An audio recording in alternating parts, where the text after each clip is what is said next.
Au cours de l'histoire de l'humanité, peu d'événements ont captivé l'imagination collective comme l'alunissage historique d'Apollo 11 en 1969. Mais derrière ce moment emblématique se trouve l'homme dont le nom résonne à travers les étoiles, Neil Armstrong. Son empreinte sur l'exploration spatiale dépasse largement les limites de la Lune, et dans ce documentaire, nous plongeons dans l'extraordinaire vie et héritage laissé par cet explorateur céleste, des premiers pas hésitants sur le sol lunaire aux étoiles immortelles gravées en son honneur. Découvrons ensemble l'héritage fascinant de Neil Armstrong, un homme dont le nom résonne toujours dans les annales de l'histoire humaine et de l'exploration interstellaire. C'est un petit pas pour l'homme, mais un bond de géant pour l'humanité, des mots gravés à jamais dans l'histoire par Neil Armstrong. Il est devenu le visage emblématique du triomphe spatial américain après avoir été le premier homme à marcher sur la Lune. Joe Rogan, célèbre podcasté, semble avoir percé le mystère d'un message laissé par Armstrong avant sa mort. Qui était Neil Armstrong? Nul besoin de présentation pour le premier homme à avoir posé le pied sur la Lune, un exploit historique. Armstrong, né à moins de 60 miles de l'atelier des frères Wright, a grandi dans une famille aux origines multiples. Son amour pour l'aviation a débuté dès son plus jeune âge. Et il a obtenu sa licence de pilote à 16 ans, bien avant d'avoir son permis de conduire en 1947. Il a fréquenté l'université Purdue grâce à une bourse navale pour étudier le génie aéronautique. Dans le cadre de sa bourse, la marine l'a formé comme pilote de chasse en Floride. Ses études universitaires ont été interrompues par la guerre de Corée, où il a effectué 78 missions de combat à bord du F-9 Panther J, l'un des premiers chasseurs à réaction à décoller d'un porte-avions. Après avoir terminé ses études, Armstrong a rejoint le Comité consultatif national pour l'aéronautique, NACA, qui deviendrait plus tard la NASA, en 1958. Ce garçon réservé de l'Ohio s'est fait un nom en tant que pilote d'essai audacieux et talentueux au centre de recherche en vol de la NASA. Désormais nommé en son honneur à la base aérienne d'Edwards en Californie. Pendant ces 7 années en tant que pilote d'essai, il a piloté 200 avions différents repoussant les limites de la vitesse et de l'altitude, y compris le légendaire X-15. Dans le désert californien, il a atteint une vitesse de plus de 4000 milles par heure et a emmené le nez effilé du X-15 aux confins de l'espace. Les mains stables d'Armstrong en tant que pilote d'essai ont été cruciales pour le succès des premiers astronautes Mercury de la NASA, et bientôt il en deviendrait un lui-même. En 1962, il a été choisi pour le programme de formation des astronautes de la NASA à Houston, mais c'est à ce moment-là que sa femme Janet a perdu leur deuxième enfant. Une fille de 2 ans nommée Karen, à cause d'une tumeur cérébrale inopérable. Pour éviter que le chagrin ne prenne le dessus, Armstrong s'est plongé dans son travail, se préparant pour le programme Gemini, la prochaine étape de la NASA vers la Lune. En 1966, il a été choisi comme pilote commandant de la mission Gemini 8, la première fois que les astronautes de la NASA ont tenté de connecter 2 vaisseaux spatiaux en orbite, une manœuvre difficile et dangereuse appelée rendez-vous et amarrage. Armstrong et son copilote David Scott ont réussi à s'amarrer à un véhicule aérien cible non habité, mais peu de temps après, leur vaisseau spatial a commencé à tournoyer de manière incontrôlable en raison d'un propulseur défectueux. Il a finalement réussi à stabiliser le Gemini 8 en utilisant le système de contrôle de rentrée. Mais ils ont dû avorter la mission et effectuer un atterrissage d'urgence dans l'océan Pacifique. C'était une situation critique, mais le calme et la réflexion rapide d'Armstrong les ont sauvés. Sa prochaine et dernière mission était celle qui l'immortaliserait pour toujours. Il a été choisi comme commandant d'Apollo 11, la première mission habitée à allunir. Comment les hommes ont-ils atteint la Lune? Quelles difficultés ont-ils rencontrées lors de leur voyage vers la Lune? Qu'aurait-il pu mal tourner et qu'est-ce qui a mal tourné? Nous allons le découvrir. La mission vers la Lune a été annoncée officiellement le 20 novembre 1967, avec Neil Armstrong comme commandant. Jim Lovell comme pilote du module de commande, CM, et Buzz Aldrin comme pilote du module lunaire, LM. À la base, Michael Collins était le pilote du module de commande de l'équipage d'Apollo 8, mais des problèmes de santé l'ont conduit à être remplacé par Lovell. Collins a ensuite rejoint l'équipage d'Armstrong en tant que pilote du module de commande. Apollo 11 a été la deuxième mission américaine où tous les membres de l'équipage avaient déjà une expérience de vol spatial, après Apollo 10. Tous les équipages auxquels il a participé ont très bien travaillé ensemble. Le 16 juillet 1969, la fusée Saturn V a décollé en Floride, regardée par des millions de personnes à la télévision. 4 jours plus tard, Armstrong et Aldrin se sont séparés du module de commande pour entrer dans l'Aigle et ont commencé les préparatifs finaux pour la descente lunaire. À 17h44, l'Aigle s'est séparé du Columbia, avec Collins seul à bord du Columbia inspectant l'Aigle en rotation devant lui pour s'assurer que l'engin n'était pas endommagé et que le train d'atterrissage était correctement déployé. Armstrong a alors exclamé que l'Aigle avait des ailes. Lorsque la descente a commencé, Armstrong et Aldrin ont réalisé qu'ils passaient les repères sur la surface 2 ou 3 secondes plus tôt que prévu et ont signalé qu'ils étaient en avance, atterrissant ainsi des miles à l'ouest de leur point cible. L'Aigle voyageait trop rapidement. Le problème aurait pu être dû à des concentrations de masse élevées dans une région ou des régions de la croûte lunaire contenant une anomalie gravitationnelle, potentiellement modifiant la trajectoire de l'Aigle. Jean Crin, le directeur de vol, a spéculé que cela aurait pu résulter d'une pression d'air supplémentaire dans le tunnel de docking ou d'une manœuvre de rotation de l'Aigle. 5 minutes après le début de la combustion de descente et à 6000 pieds, 1800 mètres, au-dessus de la surface de la Lune. L'ordinateur de guidage du LM a dérouté l'équipage avec le premier des plusieurs avertissements de programme inattendus 121 et 122. Margaret Hamilton, directrice de la programmation informatique de vol Apollo au laboratoire MIT Charles Stark Drapé, a plus tard rappelé qu'Armstrong a découvert que le site d'atterrissage du calculateur était dans une zone jonchée de rochers juste au nord et à l'est d'un cratère de 300 pieds de diamètre, 91 mètres, plus tard identifié comme étant le cratère ouest. Il a alors pris le contrôle semi-automatique. Armstrong a trouvé un terrain dégagé et a dirigé l'engin spatial vers celui-ci. En s'approchant, à présent à 250 pieds, 76 mètres, au-dessus de la surface, il a découvert qu'il y avait un cratère dans le nouveau site d'atterrissage. Il a évité le cratère et a trouvé une autre zone de terrain plat. À présent à 100 pieds, 30 mètres, de la surface, avec seulement 90 secondes de carburant restantes, la poussière lunaire soulevée par le moteur du LM a commencé à entraver sa capacité à déterminer le mouvement de l'engin spatial. Armstrong s'est concentré sur des rochers pour évaluer sa vitesse de descente. Une lumière a informé Aldrin qu'au moins une des sondes de 67 pouces, 170 cm, suspendue au pied de l'Aigle avait touché la surface quelques instants avant l'atterrissage, et il a annoncé contact lumineux au point. Armstrong aurait dû immédiatement couper le moteur car les ingénieurs soupçonnaient que la pression causée par le reflet de l'échappement du moteur sur la surface lunaire pouvait provoquer une explosion. Mais il a oublié.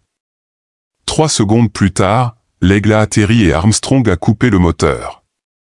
Apollo 11 utilisait la télévision à balayage lent, Slow Scan Télévision, SSTV, incompatible avec la télévision traditionnelle. Elle était donc affichée sur un moniteur spécial et une caméra TV conventionnelle filmait ce moniteur. Ainsi, une retransmission d'une retransmission réduisait significativement la qualité de l'image. Le signal était reçu à Goldstone aux États-Unis mais avec une meilleure fidélité à la station de suivi de Honeysuckle Creek près de Canberra en Australie. Quelques minutes plus tard, le flux était basculé vers le télescope Radio Parkes en Australie, plus sensible. Malgré quelques difficultés techniques et météorologiques, des images en noir et blanc de la première VA lunaire ont été reçues et diffusées à au moins 600 millions de personnes sur Terre. Des copies de cette vidéo au format de diffusion ont été sauvegardées et largement diffusées, mais les enregistrements de la transmission originale en SSTV depuis la surface lunaire ont probablement été détruits lors de la réutilisation courante des bandes magnétiques à la NASA. Lors du retour dans l'atmosphère, le module Columbia a atterri à l'envers mais a été redressé en moins de 10 minutes grâce à des sacs de flottaison activés par les astronautes. Un plongeur d'un hélicoptère de la marine attaché au-dessus a fixé une ancre pour éviter qu'il ne dérive davantage. D'autres plongeurs ont attaché des colliers de flottaison pour stabiliser le module et ont positionné des radeaux pour l'extraction des astronautes. Le 13 août, les 3 astronautes ont participé à des défilés avec des pluies de confettis en leur honneur à New York et Chicago, avec environ 6 millions de spectateurs. Le soir même à Los Angeles, un dîner officiel d'État a été organisé en l'honneur du vol. Avec la participation de membres du Congrès, de 44 gouverneurs, du président de la Cour suprême des États-Unis Warren E. Berger et de son prédécesseur Earl Warren, ainsi que des ambassadeurs de 83 nations à l'hôtel Century Plaza. Nixon et Agnew ont honoré chaque astronaute avec la médaille présidentielle de la liberté. Les 3 astronautes ont également parlé devant une session conjointe du Congrès le 16 septembre 1969, où ils ont présenté 2 drapeaux américains, l'un à la Chambre des représentants et l'autre au Sénat, qu'ils avaient emportés sur la Lune. Le thème concerne le populaire podcasteur Joe Rogan. Selon Rogan, lorsque le drapeau américain a été planté sur la Lune, il s'est mis à flotter. Il n'y a pas de vent dans l'espace, alors pourquoi le drapeau flotterait-il ? Il existe une théorie selon laquelle le drapeau était attaché à un fil et à un ventilateur, et que toute la scène a été filmée sur Terre. Le drapeau prouve que l'alunissage a été un canular planifié par la NASA pour tromper le public et, apparemment, pour remporter la course à l'espace contre l'Union soviétique. Il y avait en effet une course à l'espace à ce moment-là entre les États-Unis et l'URSS pour établir leur suprématie. Les États-Unis auraient donc concocté ce canular. Peut-être est-ce pourquoi Neil Armstrong a démissionné de ses fonctions à la NASA par la suite. Dans un revirement de situation incroyable, un ancien employé de Rocketdyne, la société qui a construit les moteurs des fusées Saturn V, a prétendu avoir des informations privilégiées selon lesquelles l'alunissage était faux et que le drapeau était l'un des nombreux indices révélant la supercherie. Joe Rogan n'est pas le seul théoricien du complot à croire que l'alunissage était un canular orchestré par les États-Unis pour remporter la course à l'espace. Des questions ont été soulevées sur les images publiées après le voyage sur la Lune. Pourquoi n'y a-t-il pas d'étoiles dans le ciel? La Lune est située haut dans l'espace, alors pourquoi n'y a-t-il pas d'étoiles dans les images de la NASA?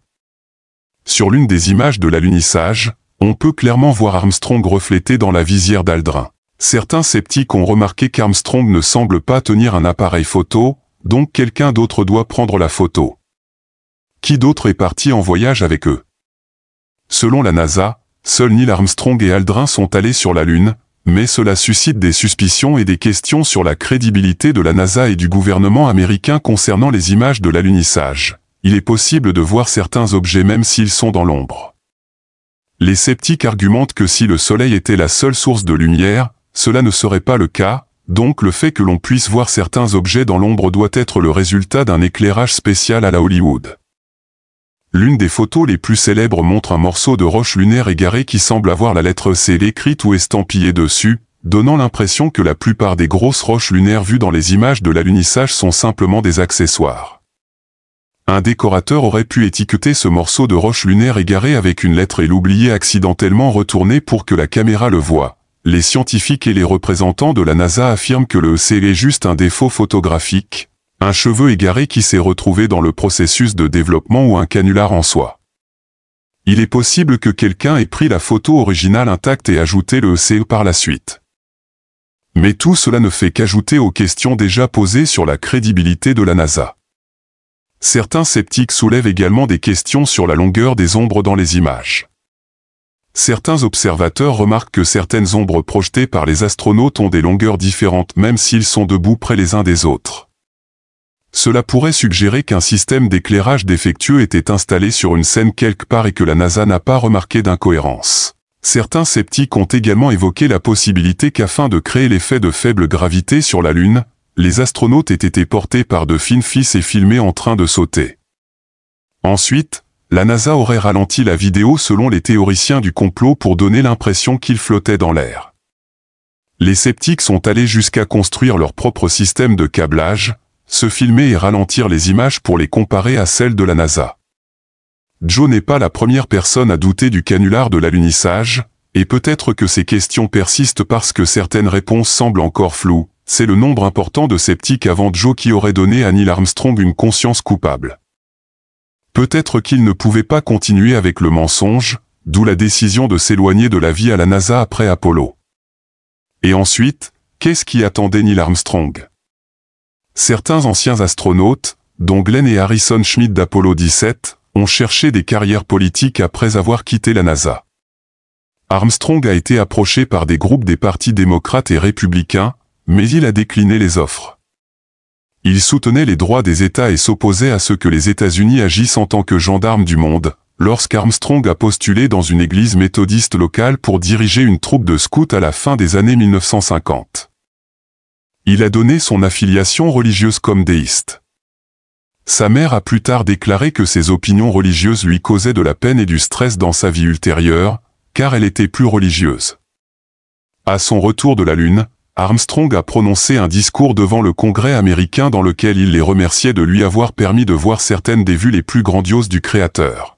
Au début des années 1980, il a été victime d'un canular affirmant qu'il s'était converti à l'islam après avoir entendu l'appel à la prière en marchant sur la Lune. Une chanson indonésienne a même été écrite à ce sujet, mais le département d'État américain a rapidement répondu en démentant cette conversion. Armstrong a continué à voler en avion léger pour le plaisir et a même pratiqué le vol à voile. Il a également continué à travailler sur sa ferme jusqu'à un accident en 1978 où il a failli perdre le bout de son doigt lorsqu'il a attrapé son alliance dans une roue de camion. Heureusement, il a pu la faire réattacher. Cela montre bien sa détermination et son engagement. Même dans les activités les plus simples de la vie, Neil Armstrong a connu un parcours impressionnant et rempli d'exploits, mais il a également traversé des moments difficiles. En 2012, il a subi une crise cardiaque légère alors qu'il skiait avec des amis à Aspen, au Colorado. Après avoir été opéré pour une maladie coronarienne, il est décédé le 25 août de la même année à l'âge de 82 ans. Le président Barack Obama a rendu hommage à Armstrong comme l'un des plus grands héros américains, soulignant qu'il avait porté les aspirations des citoyens américains et avait réalisé un exploit humain inoubliable en marchant sur la Lune. La famille d'Armstrong a décrit Neil comme un héros américain réticent qui a servi fièrement sa nation en tant que pilote de chasse de la marine. Pilote d'essai et astronaute. Ils ont encouragé les jeunes du monde entier à suivre son exemple de travail acharné, de courage à repousser les limites et de service désintéressé envers une cause plus grande qu'eux-mêmes. Le décès d'Armstrong a suscité de nombreuses réactions émouvantes, notamment le hashtag Twitter Wink at the Moon, hashtag clin d'œil à la Lune, en son honneur. Buzz Aldrin l'a qualifié de véritable héros américain et du meilleur pilote qu'il ait connu, exprimant sa déception de ne pas pouvoir célébrer le 50e anniversaire de l'alunissage avec lui en 2019. Michael Collins a également exprimé son chagrin, affirmant qu'il était le meilleur et qu'il lui manquerait terriblement. Neil Armstrong restera à jamais dans l'histoire comme celui qui a accompli le premier petit pas de l'humanité sur un monde au-delà d'une autre. L'héritage de Neil Armstrong est véritablement exceptionnel et il est reconnu comme une figure majeure de l'histoire de l'exploration spatiale. Sa contribution et son impact sont largement célébrés à travers diverses distinctions et hommages. Reconnaissance académique. Élu membre de la National Academy of Engineering en 1978 pour ses contributions à l'ingénierie aérospatiale et à l'exploration scientifique de l'univers, distinction et médaille, en 1999. Armstrong et son équipage d'Apollo 11 ont reçu la médaille d'or Langley de la Smithsonian Institution. En 2006, il a reçu le prix NASA Ambassador of Exploration. En 2013, il a été honoré du général James E. Iliff Team Space Achievement Award de la Space Foundation. Hommage et nomination, Armstrong a été intronisé dans plusieurs halls de renommée, dont l'Aerospace Walk of Honor, l'International Space Hall of Fame, l'Aviation Hall of Fame et le United States Astronaut Hall of Fame. Un cratère lunaire et plusieurs astéroïdes portent son nom. Hommages institutionnels, le Neil Armstrong Hall of Engineering de l'Université Purdue, inauguré en 2007, ainsi que le NASA Neil Armstrong Flight Research Center, renommé en 2014, illustrent la reconnaissance institutionnelle de ses contributions. Hommages publics, de nombreuses écoles, rues, bâtiments et lieux à travers le monde portent le nom d'Armstrong, reflétant sa renommée mondiale et son inspiration pour les générations futures. Collection et héritage, les objets personnels et souvenirs d'Armstrong sont précieusement conservés et certains ont été vendus lors d'enchères, tandis que d'autres restent dans des collections publiques et privées. Sa femme, Carol, a également fait des dons posthumes de documents et objets à l'Université Purdue. L'impact durable de Neil Armstrong dépasse largement son exploit sur la Lune.